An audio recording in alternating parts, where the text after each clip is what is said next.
Good evening, everybody. There's a document that's circulating now.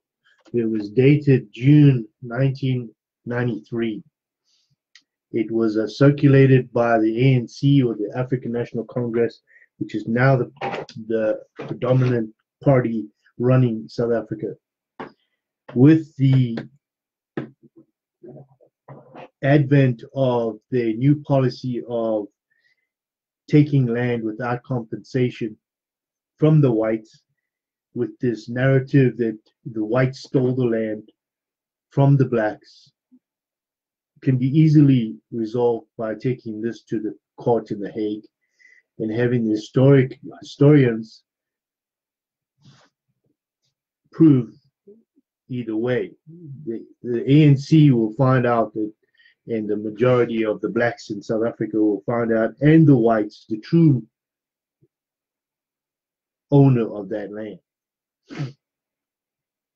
Now, given the fact that there's been 300 years since the 16th century that whites and blacks and the natives that were originally there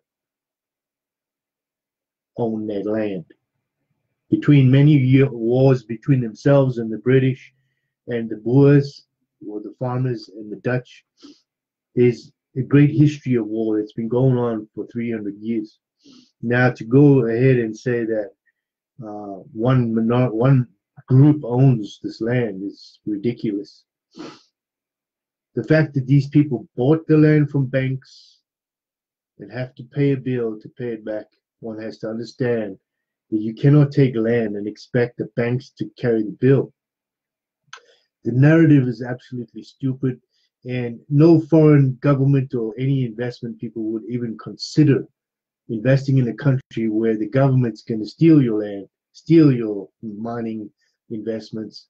It's just absolutely ridiculous. I can see the rand going to 30 rand to the dollar if they continue down this ridiculous road.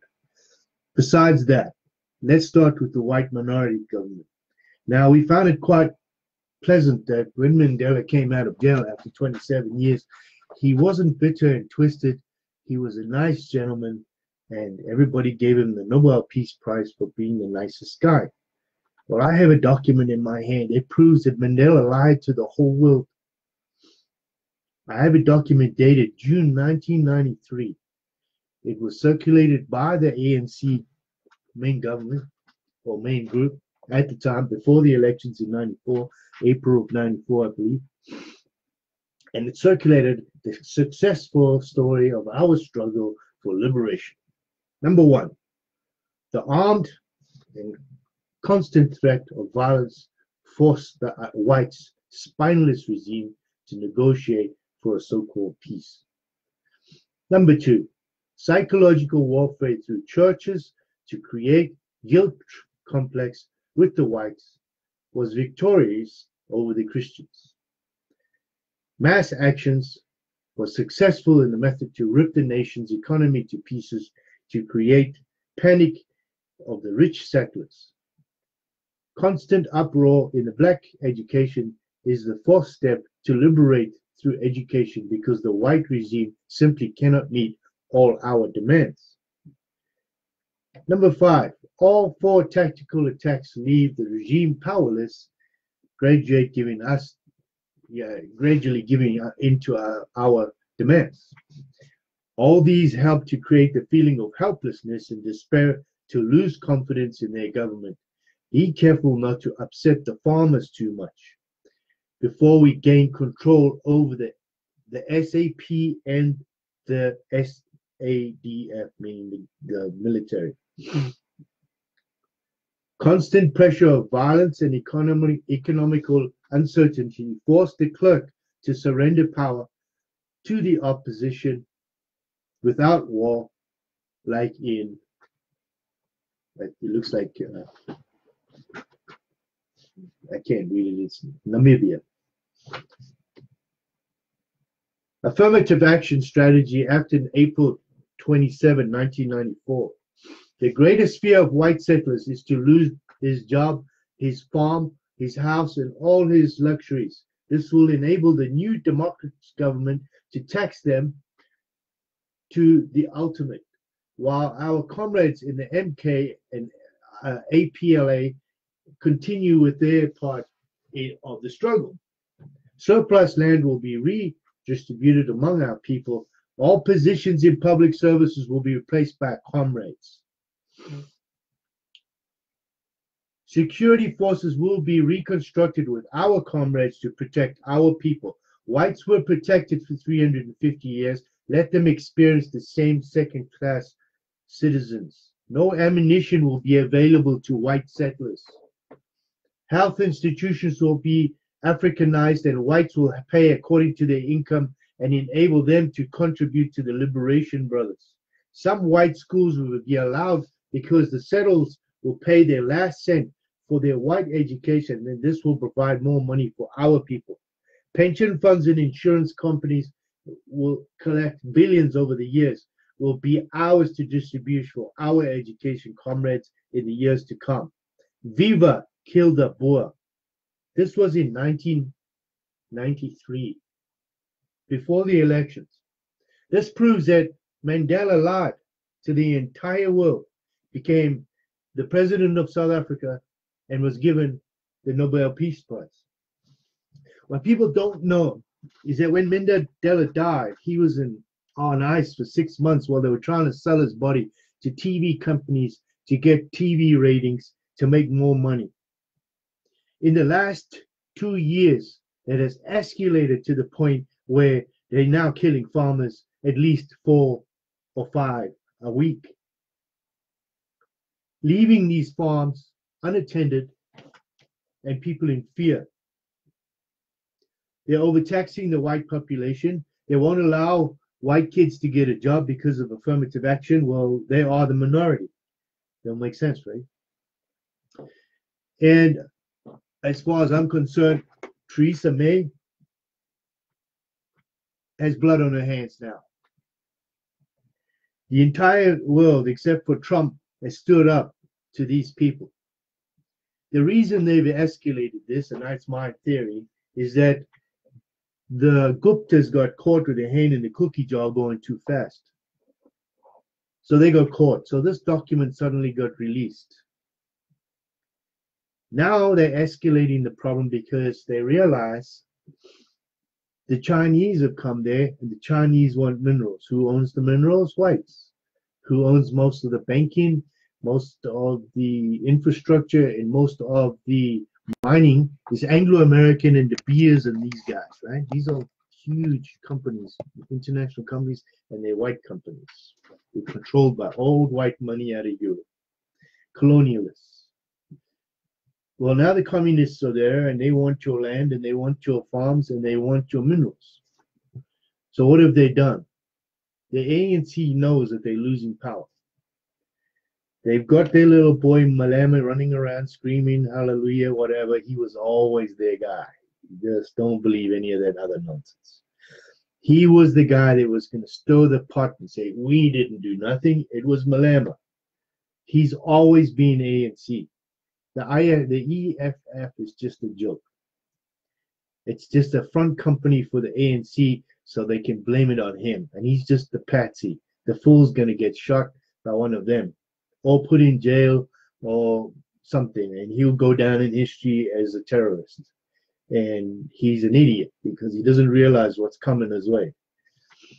There's other people behind this. And you got to realize now, China has just brought forward a ridiculous amount of money. Why? They don't care. They just sold their country down the toilet because they want the minerals, and when it's over, they will force them into a deal. Listen, blackmail. This document proves that Mandela lied. This document also proves that the ANC has entirely done this all the time. This has been their game from the beginning. This was right before the elections, 25 years ago. These farm murders are systematic to get rid of people and to revenge on the white people. I found it too easy that in 1994, when it was all done and everybody was praising and how nice we're going to have the new South Africa and it's going to be the Rainbow Nation. And when Mandela died, that was the key. They had the time now. They couldn't mess up Mandela's plan. Zuma is a terrorist. Zuma is just a criminal. He's uneducated. He was in there. They couldn't stand it. The fact that he was voted in. They had to get rid of him. Ramaphosa was already dealing with the Chinese before this happened. It wouldn't matter if Zuma was voted in or voted out. It didn't matter. He was not going to stay in there. Suddenly he had corruption charges on him and off he goes. If you remember rightly, it was Zuma, the Indians, the Chinese, and the Russians wanted to start a new banking system. One has to find out. We have to figure this out. This document proves that the whole thing's been a lie from the beginning. The international community needs this document. I need you all to share it. Stick it out there. I'll post it today right under this when I'm done. Share it to all your international friends. Everybody, get it out there. We need this out.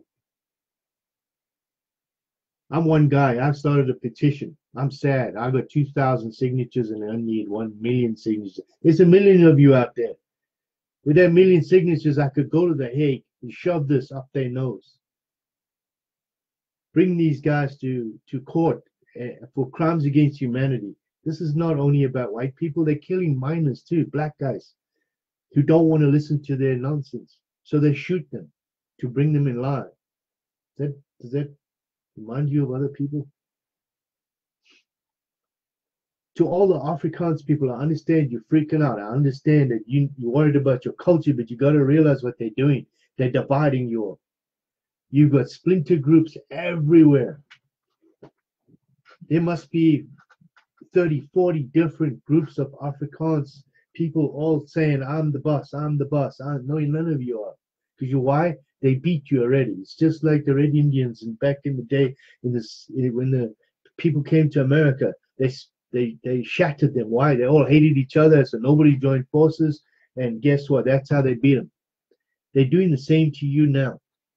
Guys need to join forces. Be one group, one people, one thing. To all the English, Indians, colored people that are sick and tired of this nonsense too, and moderate black people that know this is all wrong. Stand up and join forces and be one nation under God as the Rainbow Nation that was supposed to be. Because this document proves they lied to all of you.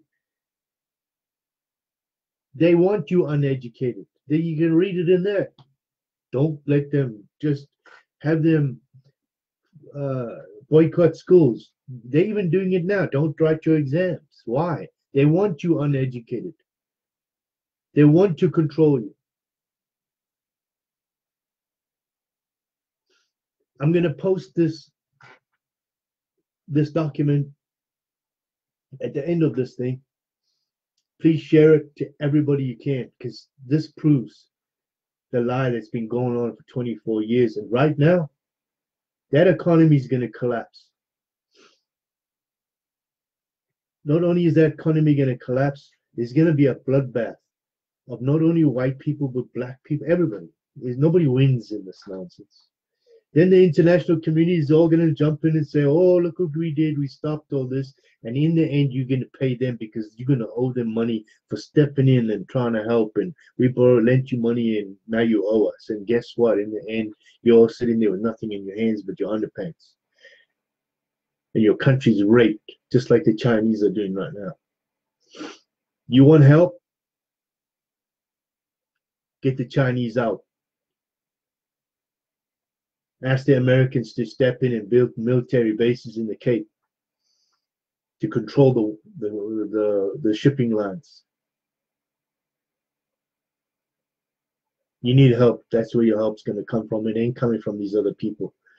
And if the Chinese get in there, you guys will be all going comrade at school, being taught communism. I'm out of here. I'll load this thing in. Please share it.